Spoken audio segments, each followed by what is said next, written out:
மாநில தலைவர் பதவியில் இல்லை என்றாலும் மக்களுடன் மக்களாக இணைந்து பணியாற்றுவேன் என பாஜக மாநில தலைவர் அண்ணாமலை கூறியுள்ளார்.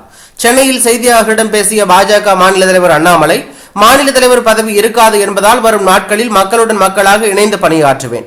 மோடிக்காகவே அரசியலுக்கு வந்தேன். கிணத்துல குதின்னு மோடி ஐயா சொன்னால் குதிக்கிற ஆள் நான்.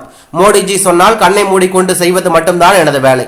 மோடி தொண்டனாக இரு என சொன்னால் இருப்பேன். இன்னும் சுறுசுறுப்பாக வீரியமாக பாஜக தொண்டர்கள் களத்தில் போராட வேண்டும். மாநில தலைவர் உள்ளிட்ட நிறைய பணிகள் எனக்கு இருக்காது. அமைப்பு ரீதியான பணிகளை வேறு ஒருவர் செய்யட்டும், அது சந்தோஷம்.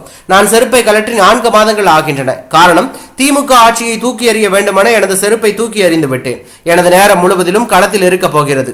அதிகம் பயணிக்க போகிறேன். களத்தில் இருக்க வேண்டும் என நினைக்கிறேன். களத்தில் இருப்பேன் என்று அவர் கூறியுள்ளது பரபரப்பையும் அதிர்ச்சியும் ஏற்படுத்தி உள்ளது.